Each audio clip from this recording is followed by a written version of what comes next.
Bismillahirrahmanirrahim. Assalamualaikum warahmatullahi wabarakatuh. Alhamdulillahirabbil alamin. Assalatu wassalamu ala asyrofil anbiya'i wal mursalin wa ala alihi wa ashabihi ajmain. Pemirsa, selamat pagi semuanya. Kami dari Penyuluh KUA Kecamatan Cipendei hari ini akan ngobrol bersama Anda sekalian, baik dari kalangan jombloan-jomblowati maupun dari kalangan calon pengantin khususnya yang berada di Kecamatan Cipendei. Dan sebagaimana kita ketahui bahwa dalam rangka revitalisasi KUA Kecamatan Cipendei, kami melakukan pelayanan yang optimal khususnya di bidang perkawinan, mulai dari pranikah, calon pengantin, dan yang sudah menikah dari 5 sampai 10 tahun. Bapak Ibu sekalian, sahabat penyuluh Kecamatan Cipendei yang berbahagia, hari ini memang kita masih disibukkan, masih di bayang-bayang dengan yang namanya COVID-19. Sebagaimana yang telah kita ketahui bahwa beberapa perkantoran, beberapa pelayanan masyarakat kita diberlakukan yang namanya PPKM, yaitu pemberlakuan pembatasan kegiatan masyarakat. Sehingga pelayanan kami di KUA juga terbatas, tetapi kami tetap siap untuk melayani Anda semuanya.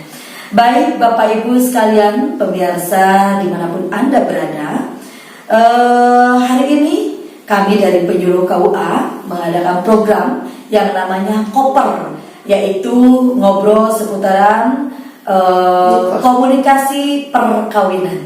Jadi apapun yang akan menjadi permasalahan yang ada di seputaran perkawinan, kita akan kupas tuntas nanti melalui program Koper ini.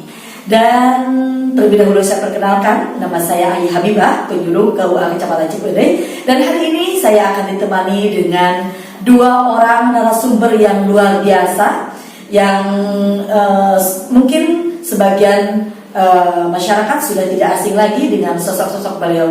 Yang pertama saya akan perkenalkan narasumber kami, yaitu Bapak Ustadz Sulaiman SPDI. Selamat pagi Bapak Ustadz. Selamat pagi Ibu. Assalamualaikum warahmatullahi wabarakatuh. Waalaikumsalam warahmatullahi wabarakatuh. Alhamdulillah, bagaimana sehat walafiat? Alhamdulillah. Alhamdulillah ya, sehat, kita kuat. Mudah-mudahan selamanya kuat kita berperang melawan COVID-19. Amin. Dan pemirsa sekalian, kita juga ditemani dengan narasumber yang satu ini yang tidak kalah hebatnya. Beliau adalah Bapak Maman Abdurrahman SPDI. Halo, assalamualaikum warahmatullahi wabarakatuh, Pak Maman. Waalaikumsalam warahmatullahi wabarakatuh. Gimana kabarnya, sehat walafiat? Alhamdulillah sehat. Bagaimana Ibu juga sehat? Alhamdulillah, amin.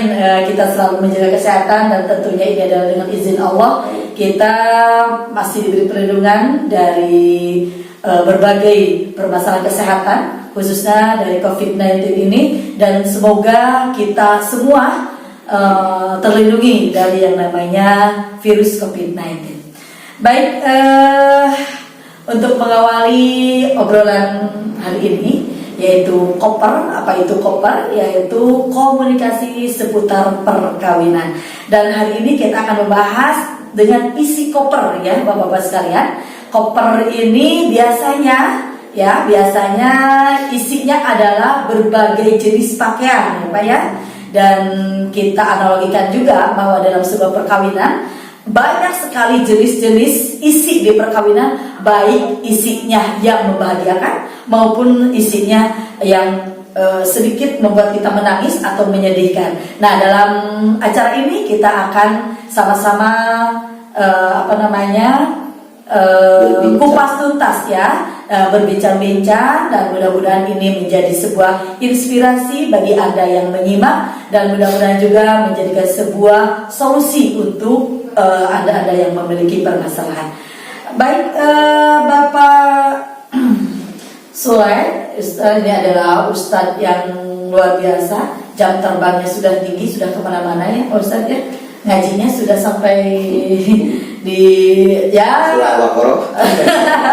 maksudnya sudah ke berbagai daerah ya, sudah dikenal, alhamdulillah. Dan hari ini kita akan mengambil ilmu dari beliau mengenai komunikasi tentang perkawinan ini. Bagaimana ini Pak Ustadz perkawinan yang berada di Kecamatan Cipedei? Bagaimana maksudnya? Apakah ada beberapa permasalahan atau terlihat kendala gitu dalam seperkawinan, atau ada kasus-kasus tertentu yang membuat kita prihatin atau juga kelebihan dari sebuah perkawinan tersebut? Bagaimana Pak Ustadz? Silakan. Bagi saya adalah pernikahan itu adalah ibadah tanpa batas. Sekarang banyak yang menikah ingin beribadah, tapi ada lagi banyak yang menikah juga ingin coba-coba. Yang nggak boleh itu padahal. Tapi mudah-mudahan pernikahan itu didasari dengan karena Allah dan ingin ibadah.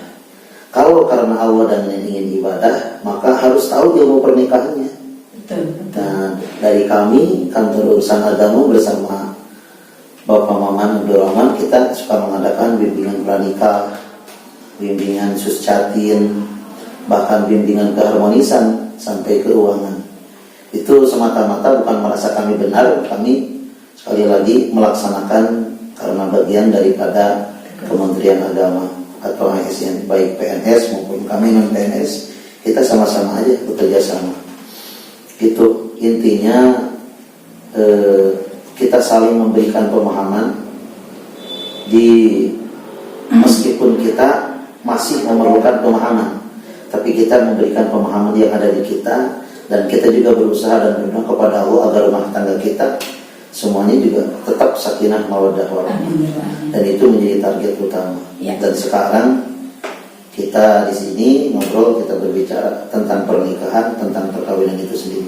Insya Allah. Jadi perkawinan itu kita awali dengan yang baik dulu ya Ustaz ya.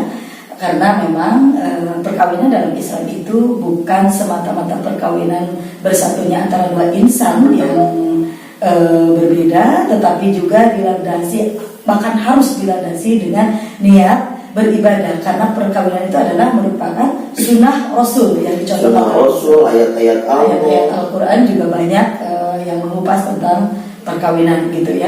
Jadi intinya sebuah perkawinan awali dengan niat beribadah. Gitu ya. Pandang suami dengan ayat Allah, pandang istri dengan ayat Allah, pandang anak dengan ayat Allah. Karena kewajiban menikah dan sunnahnya menikah sesuai hadis Rasulullah itu diterangkan di dalam Al-Quran, juga dijelaskan, tersirat dan tersurat.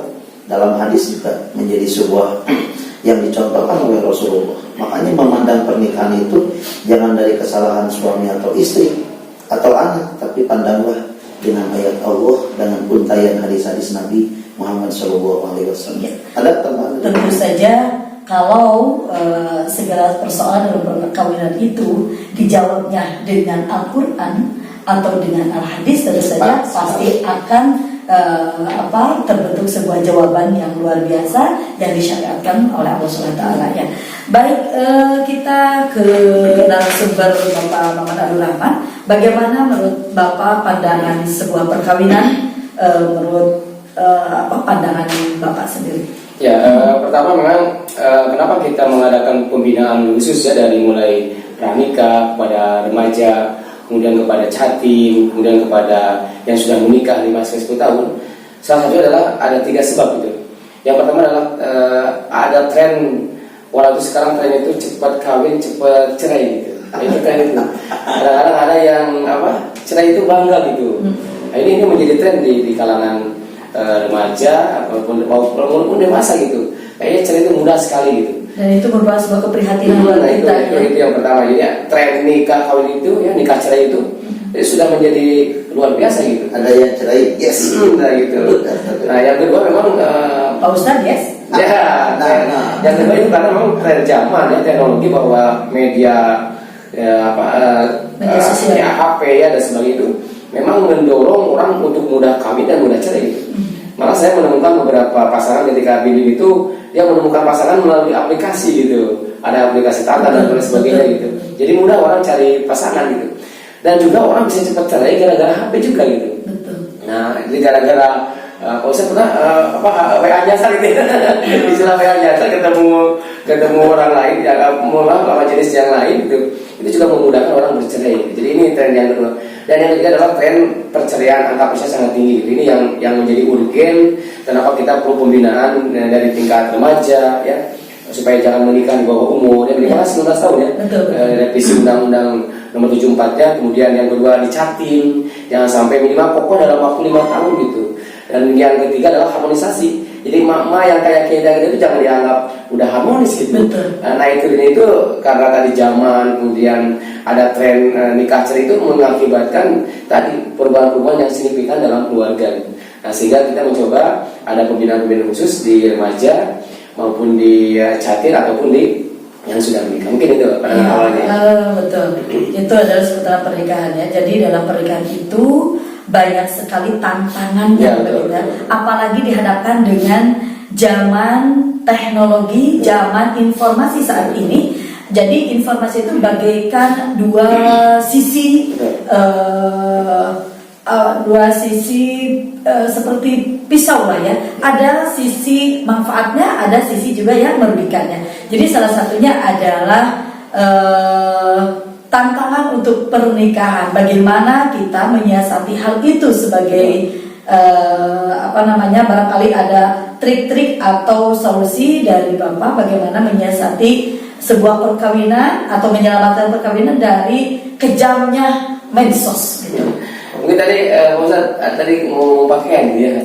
Nanti kita mulai dari itu aja ya, dari isi koper itu ya. Isi koper itu. Iya, isi koper itu pakaian ya. Memang kenapa kita mengadakan bimbingan para catin ya? Para catin saya coba mensosialisasikan ke media sosial bahwa catin ketika bimbing itu bukan mau dibentak-bentak sama orang alim gitu ya, bukan mau dimarahin ya, dan sebagainya.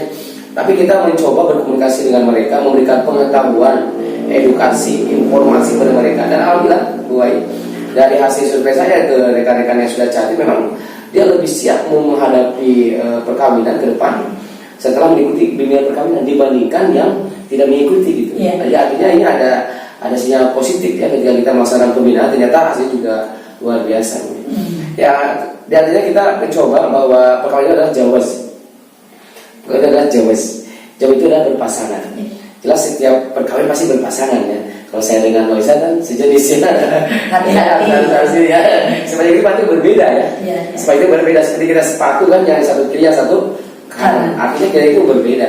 Nah, tapi berbeda menjadi sempurna gitu. Kita memakai sepatu kiri tidak akan bisa jalan. Kita memakai sepatu kanan jadi harus sepasang kiri dan kanan. Itu perbedaan menjadi sebuah kesempurnaan ya, Pak. Berbeda tapi menjadi sebuah kesempurnaan.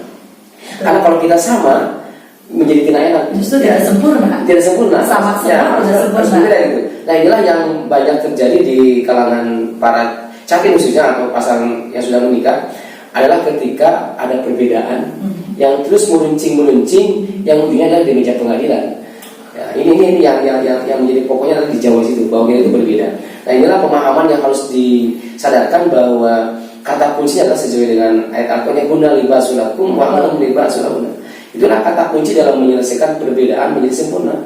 Karena kita itu akan berbeda. Saya dengan pasangan saya juga sampai mati pun akan berbeda. Contoh, saya suka dengan A gitu. Istri saya tidak suka dengan A gitu, suka dengan B. Nah, ini tidak akan bisa disamakan. Contoh misalnya saya suka tidur dengan gelap, istri saya suka tidur dengan terang. Ini juga tidak bisa disatukan. Harus pakai lampu reda ya. Jadi itu cara solusinya bagaimana? Contohnya libasul lakum wa antum libasul lahunna. Jadi salah satu ada yang mengalah barangkali atau salah satu pintar. Jadi libasul itu artinya saling memakai pakaian yang indah. Jadi saya menutupi kekurangan istri saya dan saya menutupi kekurangan saya. Bukan libasul lakum wa antum libasul, artinya saling menguatkan gitu, bukan saling ini. Ketika lampu mati, maka ketika saya suka tidur lampu mati, maka saya tidak arogan untuk matikan lampu gitu. Kalau matikan lampu, maka istri saya tidak bisa tidur. Maka saya harus guna libasul lakum wa antum libasul, harus menutupi kekurangan saya. Oh, dia tidak bisa tidur kalau lampunya mati. Maka saya mencoba menutupi kekurangan beliau dengan cara yang mungkin diredupkan sedikit. Ya, biar itu poetik gitu ya, dan tidak terang. Jadi pakai lampu tidur ya. Itu aja saya jawabkan nanti. Karena ibarat dari sayap ya, sayap burung kanan dan kiri ya, kanan kiri. Jadi dua-duanya harus bareng-bareng melakukan kekuatan. Misalkan ini suami kamu aja yang bergerakkan, tidak bisa, nanti burung jatuh. Kata suami, saya capek kerja, udah ya kamu aja, tidak bisa. Maka dulunya harus saling menguatkan, walaupun perempuan lebih lemah atau laki-laki lebih kuat. Tapi ketika menjalani kehidupan maka dia harus bareng gitu, biar nanti seimbang.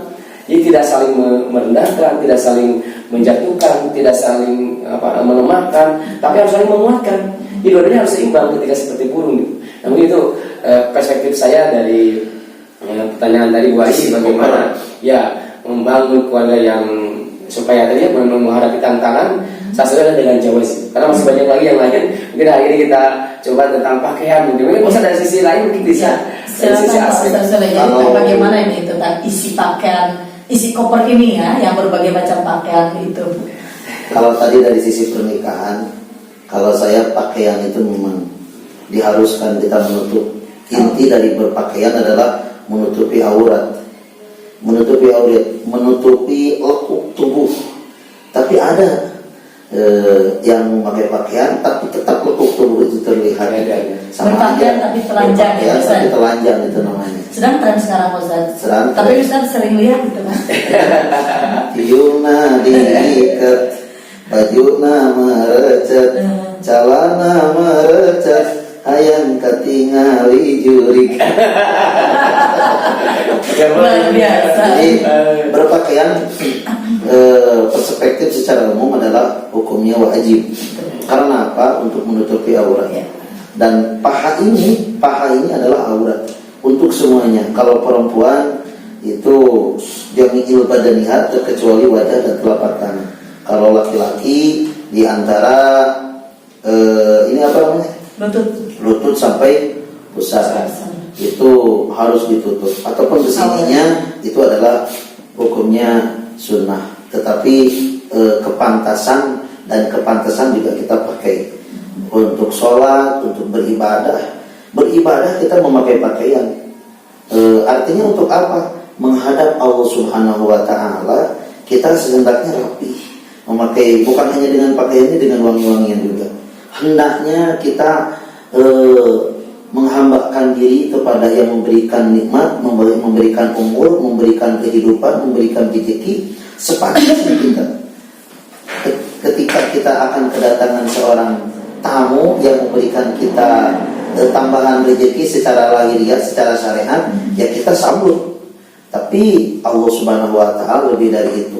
Makanya ketika berpakaian hendaknya kita, ya kalau perempuan memakai mukena serapi-rapihnya, bersih-bersihnya, dan pakaian yang dipakai adalah pakaian yang bersih gitu, suci dari najis. Apakah satu untuk ibadah? Kalaupun di luar ibadah juga lebih baik gitu. Inti dari pakaian adalah menutup aurat. Ini secara umum. Kalau tadi Pak Maman bilang itu dari pernikahan, di dalam pernikahan. Dan baju itu bisa dikatakan bahagia dan jujur. Bahagia dan jujur ya. Dari isi koper itu adalah baju, dan baju itu isinya adalah bahagia dan jujur. Dan ngobrol tentang hari ini dari perspektif itu adalah pakaian kita itu menandakan kejujuran kita, menandakan kebahagiaan kita. Kalau pakaian kucel and kumel, ya mungkin kita rada kurang bahagia, pikiran lagi kusut. Dan itu juga bisa memperlihatkan bagaimana manajer seorang suami ya, dengan cara berpakaian istri, dengan penampilan istri itu bisa memperlihatkan jati diri seorang suami juga, betul tidak Ustaz? Iya. Ya, karena kan memang dalam sebuah rumah tangga itu istri tadi huna dibasuh huna itu kan suami pakaian perempuan ya, atau istri juga merupakan pakaian suaminya gitu. Nah artinya satu sama lain saling melengkapi. Kalau suka ada nih misalnya ini suka ada yang kalau laki-lakinya pakaiannya perfect ya, ganteng, selalu ya pokoknya selalu dandan rapi begitu ya. Pas ke rumahnya ya, melihat penampilan istrinya kucilkan ya seperti itu menurut bagaimana itu? Dalam pandangan Islam sebenarnya bagaimana? Ya kita bersama-sama saja. Inti modis gaya kita itu kita bersama-sama. Meskipun memang kita diciptakan berbeda gitu, tapi kita harus bersama-sama. Kalau kita harus terlihat gaya, maka istri juga harus terlihat gaya. Kita terlihat kasep, cakep gitu, istri juga harus terlihat cantik. Dan cantik itu bukan dilihat dari wajah, dari kerapihan. Dari kerapihan pakaian juga bisa dibilang dari cantik. kerapihan, kebersihan. Dan awali semua itu dengan doa. Apa Dengan itu? doa. Kalau mau pakai pakaian, alhamdulillahilladzi kasani hada, orang baca doa. Minimal bismillah ya Ustaz ya. Minimal bismillah. Kalau membuka pakaian, bismillahilladzi la ilaha illahu, itu doa membuka pakaian. Malam juga mau. Ustaz kalau membuka pakaian suka berdoa ya kalau malam. Kadang-kadang kalau saya Biar yang dipakai itu ada bercahaya. Ya. Ada pakaian yang baik, tapi tidak memberikan cahaya. Ada. Kembali lagi kepada dirinya.